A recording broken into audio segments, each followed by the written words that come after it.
Bonjour, nous sommes Erev Shabbat, Harim Mot Kedoshim, Tafshin Pegimel 5783.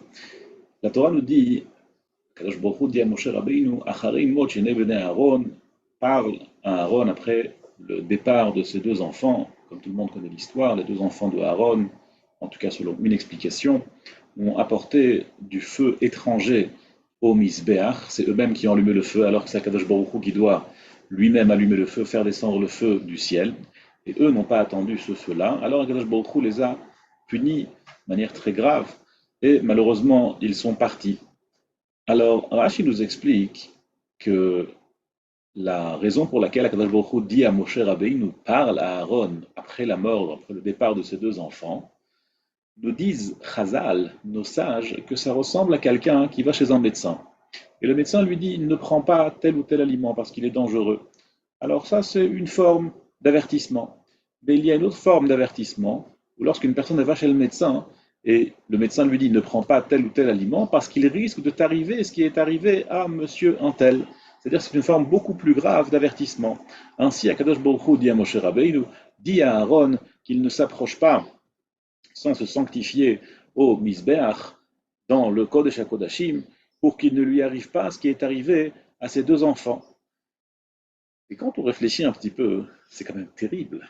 Pourquoi est-ce qu'Akadosh Baruch Hu, il a besoin de prévenir Aaron de manière tellement dure? Attention, ne fais pas ça, parce que sinon il va t'arriver ce qui est arrivé à ses deux enfants.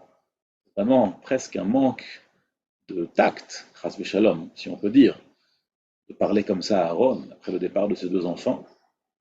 Difficile à comprendre. En vérité, il y a un livre qui s'appelle Darkei Moussar de Rabbi Yaakov Naiman qui explique l'explication suivante. Il y a deux formes de compréhension, ce qu'on appelle comprendre et ce qu'on appelle intégrer. L'un se passe dans la tête, l'autre se passe dans le cœur. Et ce sont deux mondes, deux univers. On a beau comprendre quelque chose, mais jusqu'à ce qu'on l'intègre à notre cœur, il peut y avoir une différence abyssale entre les deux choses. On raconte dans la Gemara de Masechet Eruvin qu'il y avait un grand rave qui s'appelait Rabbi Breida.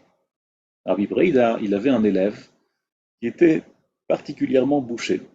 Il devait lui expliquer chaque chose 400 fois. La Gemara nous raconte que Rabbi Breida avait une patience inhumaine et lui expliquait chaque chose 400 fois à cet élève. Un jour, Rabbi Breida, il avait un rendez-vous important. Et pour lui, c'était difficile de rester aujourd'hui expliquer 400 fois. Alors, il a expliqué, mais un peu vite. L'élève, quand il a vu que son maître était un peu sous pression, était stressé par le temps, alors il est devenu encore plus bouché. Et ça ne lui a pas suffi. Au bout de 400 fois, il n'a pas compris. Et Rabbi Breida lui a expliqué encore une fois 400 fois. C'est-à-dire en tout 800 fois cet enseignement-là. C'est-à-dire qu'au lieu d'arriver plus tôt à son rendez-vous, il a dû être arrivé encore plus tard. Et là, la Gemara nous raconte qu'il y a cette bat kol, Kadosh Baruch Hu, il a dit à Rabbi Breida qu'il a le choix. Pour son acte incroyable, alors soit toute sa génération va avoir le mérite d'avoir le monde futur, le Olam Haba, ou soit il va vivre 400 ans.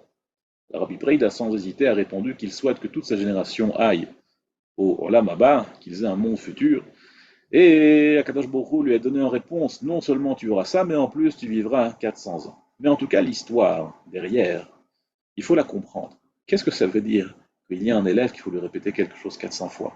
Je pense qu'aucun de nous a vu quelqu'un de tellement bouché. Il ne comprend rien avant 400 fois. Et quoi, la 399e fois, il ne comprend pas, et c'est que la 400e fois qu'il comprend. Qu'est-ce que cela signifie? En vérité, l'explication est la suivante. Il y a comprendre et il y a intégrer. Et ce sont deux univers complètement différents. On raconte sur le Gaon de Vilna que lorsqu'il était enfant, alors il avait pris sur lui d'étudier Masechet Zvachim Melachot. On raconte qu'il avait 9 ans, certaines versions il avait 11 ans. Tout le monde sont d'accord qu'il était encore avant Bar Mitzvah. Et une nuit avant Simchat Torah, c'était Leil Simchat Torah, la nuit de Simchat Torah, il s'est rappelé qu'il n'avait pas encore fini le traité de Zvachim et de Menachot, qui sont deux traités très gros, très difficiles sur Kochim. Alors, après la Séouda, après le repas du soir, le repas de Yom Tov, il s'est assis, il a commencé à étudier le traité de Masechet Zvachim et Menachot. Il y avait là-bas un très très grand rave, un très grand Talmid Chacham qui voit un enfant qui commence à ouvrir le traité de Zvachim. Il dit, qu'est-ce qu'il fait là? C'est rigolo. Il a commencé à le voir. Le Gaon de Vilna lui explique que voilà, pour demain, il doit terminer les deux traités, Zvachim et Menachot. Le Rav, il rigolait, il a dit, bon, vas-y, lis. Il revient au bout de quelques heures et il voit que le Gaon de Vilna, il se trouve déjà à Daf Nun. Ça veut dire qu'il a déjà fait 50 dapim. Il dit, ah, tu lis bien. Et il commence à lui poser des questions pour rigoler. Il pensait qu'il allait rien comprendre. Et il lui pose des questions et il voit que le Gaon de Vilna, un petit garçon de 9 ou 10 ans, il avait tout compris, tout saisi, il se rappelait de tout ce qu'il avait lu. Incroyable. Ça n'existe pas une chose pareille. Et il a réussi en une seule nuit à étudier Zvachim Menachot. Le Gaon de Vilna, un génie comme il n'y en a pas eu d'autres, presque. D'un autre côté, on raconte sur le même Gaon de Vilna que bien plus tard, quand il était déjà Gaon de Vilna, quand il était déjà quelqu'un de très reconnu, très grand, il a étudié en une seule nuit, il a étudié juste une seule Mishnah de Eilu Dvarim, de Eizu Mekoman, de la Mishnah de Masechet Zvachim. Une seule Mishnah toute la nuit. C'est très difficile à comprendre. Comment ça se fait que d'un côté, il peut étudier deux traités quand il est enfant, et d'une autre part, ça lui prend tellement de temps d'étudier juste une seule Mishnah qu'on peut faire en quelques minutes. Alors en vérité, il faut comprendre qu'il y a deux choses complètement différentes. Il y a comprendre et il y a intégrer dans le cœur. Et ce sont deux univers complètement différents. On raconte, au nom du livre Chaim de Tzanz, un jour il était voir un médecin. Et le médecin lui a demandé, qu'est-ce que vous faites dans la vie, monsieur le rabbin? Vous rigolez. Alors, le livre Chaim de Tzanz lui a répondu, je construis un pont. Le médecin il le regarde, construis un pont? Vous? Oui, je construis un pont entre ma tête et mon cœur.